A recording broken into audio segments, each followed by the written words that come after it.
when we're talking about inequality, the inequality is economic. And that economic inequality means that we don't have the opportunities. Well, yes, it's opportunity, absolutely. But to be fair, we're not organising to create the opportunities, are we? Because it has to be coordinated somehow, and initiatives when you have an inexperienced community come from the top, right? Which is from representation. So what would the Green Party offer in terms of balancing these opportunities for African Caribbeans in the borough? Perfect question. Number one, as you're seeing the corporate interests take over the borough of Lambeth. Absolutely. Yeah? Lambeth, as a council, I believe Lambeth spend more of their budget with private sector. I think it's only Kensington and Chelsea that spends more outside of the borough. Yeah. So let's talk about being a cooperative council. It's just more rhetoric, more talk. Yeah. What we understand as Greens is that you have to support the small local business person. Build out a borough. Yes. Absolutely. So, for example, you see these men along here, running their little businesses along here. These men have been here for X amount of years. And you think about it, if the council actually was to go and engage, give them contracts. Absolutely. Give them contracts, engage with them and say, listen, you know, as part of you being here as a small independent trader, can you sign up to a scheme that would take on board some of these young men here who, not every man on the block wants to be a hustler. No. Some man just want to get the opportunity to go and do some work. And learn a trade. Because if you outsource locally, you offer local businesses the opportunity to create true apprenticeship. Yeah. Because remember, you can tell me that I should take on an apprentice. All the ownership is on me. Yep. All of the economic burden is on me. You told me I'll be reimbursed at some stage. Yeah. Where this is my business on the front line. Yeah. But there's no real scheme. You're not a charity. You're a business. You're a business. So therefore, the council needs to make the environment more friendly and conducive to small people.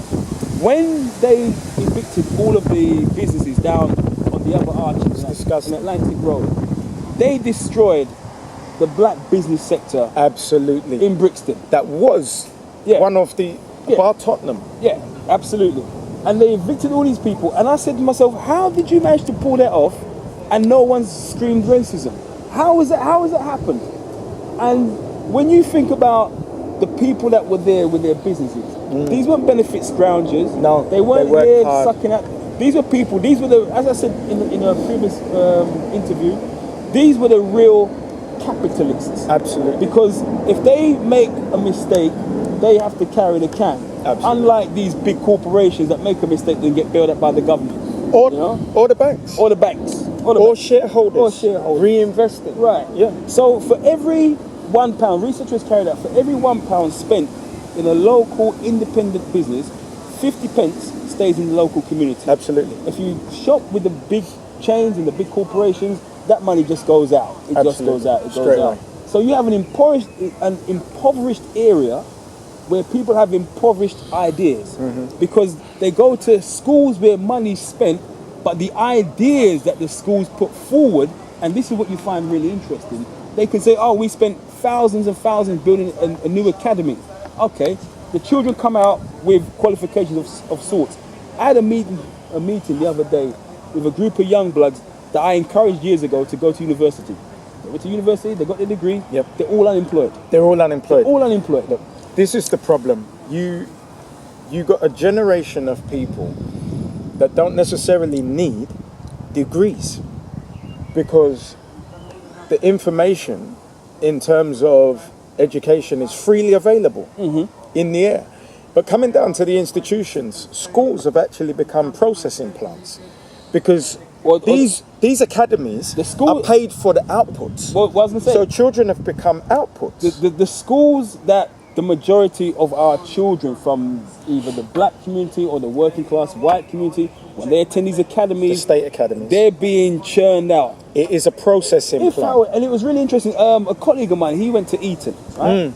And he was telling me what they teach at Eton. You're trained for leadership. And basically, you're taught how to be a leader. as opposed to As being opposed trained to being- serve. Right. And you know, and that's what I found really interesting, because the stuff that they were talking about, it wasn't high tech stuff. No. It was like, okay, if you want to get a speaker to come to Eton, then you, sir, have to go and organise it. Yeah. And we'll facilitate it, but you organise it, you take ownership. So you got children, 12 years old, 13 years old, phoning up the CEO of Air Asia saying, You're being excuse me, enabled. sir, can you come and speak at our school? What's your school? Oh, it's Eton. Oh, yes. And he comes down there. And you think, okay, and who do we get into our schools? Oh, we get the ex-gang member. Oh, well, boy, man was bad, you know, the man went jail. But now, you know, and you think, okay, so it's the rule of expectation. So the schools need to start thinking, how do we produce leaders? How However, do we don't envisage that, do we? not really. Not really. Not really. It's going to be based on our advocacy It's going to be based on advocacy. and our demands. And our demands. When people see a person like myself, who came out of this community, who's standing for political office, people look at me and they're like, and they tilt their head and they're not too sure, they can't work it out. But then at the same time, there's a lot of support, there's a lot of love, because people realise that without someone representing, then it's all over. Absolutely. You know, it's all over. But in terms of what you say is the advocacy, so many people call me with issues, problems. You know, they, you know, one of the old boys didn't have no central heating for 3 months. He doesn't call his MP, doesn't call his local councillor. He calls Rashid next. He said, Rashid, I beg you, sort this out for me, please. I said, yeah, no problem. Give me the details. So the next day I get on the phone, I call the Housing Association, and I just say, listen, my name's Rashid Nix. I'm the equality spokesperson of the Green Party, one of my constituencies. Never had any central heating for 3 months. He's just been discharged from hospital. The next phone call I make, depending upon the outcome of this phone call, is going to be to my lawyers. Yes. The next day, they repair the man's central heating. So we know it's not complicated. So we know it's very straightforward. It's just, how do you get stuff done? And unfortunately, round here, apart from doing crazy stuff, we don't really know how to get things done. What we need is assertive advocacy, Assertive advocacy, absolutely. which we can say you are. I like the sound of that. I like the sound like of that. that. Do you know what I like more than the sound of it? I like the idea of it.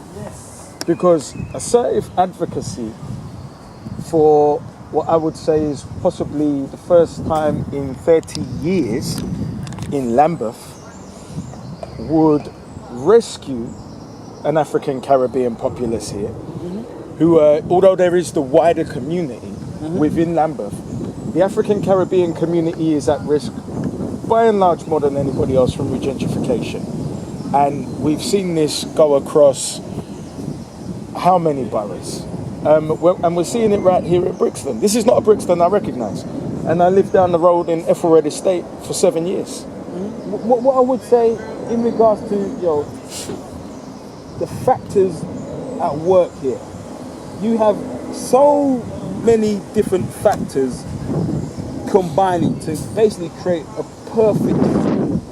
A policeman said to me, I was at a meeting, he said 80% of the people who pass through the cells in Brixton on a Mental Friday health. have mental health issues. Absolutely. You go onto some of the secure units in the hospitals and they will tell you that 70% of the patients, the service users, are there because of a drug-induced psychosis. Absolutely. So you've got the drugs, you've got the mental illness, then you've got the gang activity, Yeah. then you've got the unemployment. Yep. Then on top of that, you have this sense of powerlessness, like no matter what I do, it's not going to achieve any outcome, so I'm not going to do anything. Absolutely, because there's a vacuum where no coordinated services are there for you. Yeah. You could be. I'm from South London. There's a reason I'm not in South London. I tried everything in South London, and every time a business would go bust, I would smash my head from wall to wall to wall to wall to wall to wall, and there's such a lack of coordinated provision. And then they had on Station Road the small businesses, but it didn't really offer anything that I would call effective.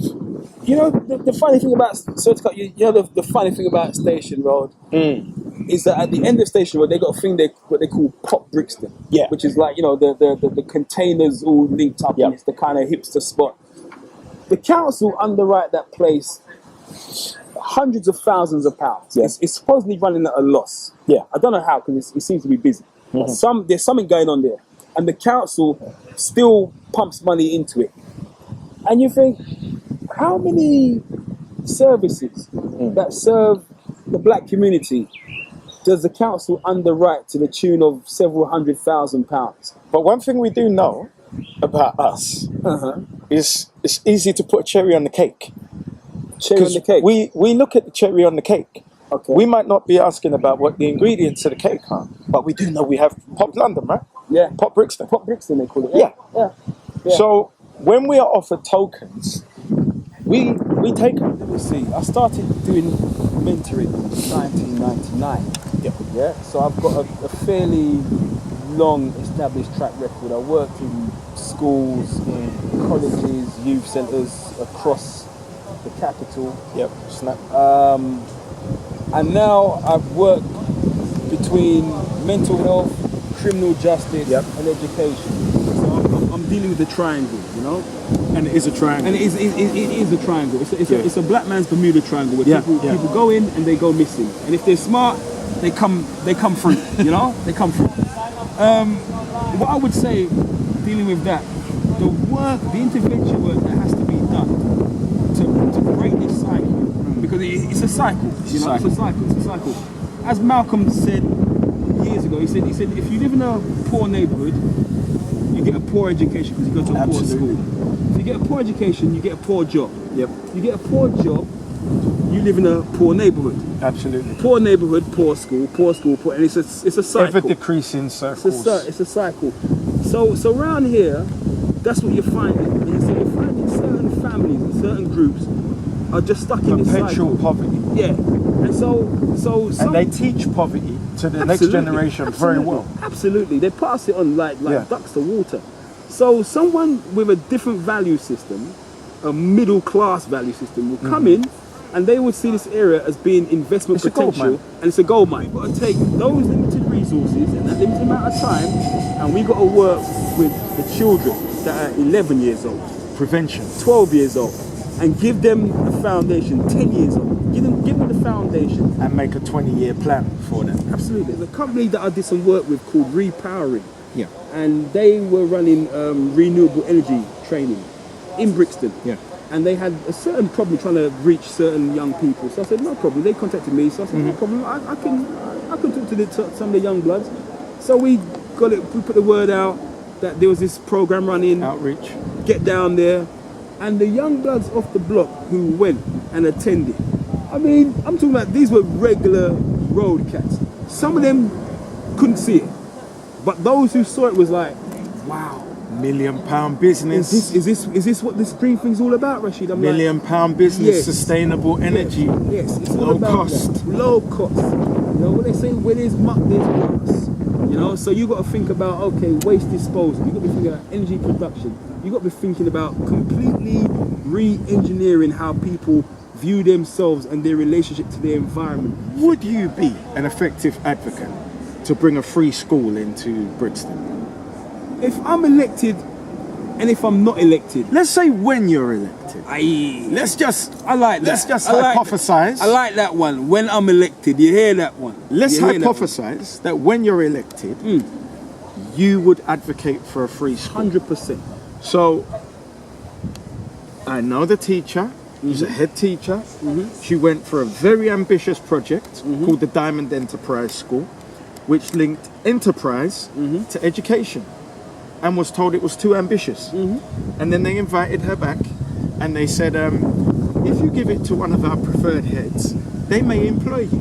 You know, in Lambeth, they have or probably still that, they had a head teacher.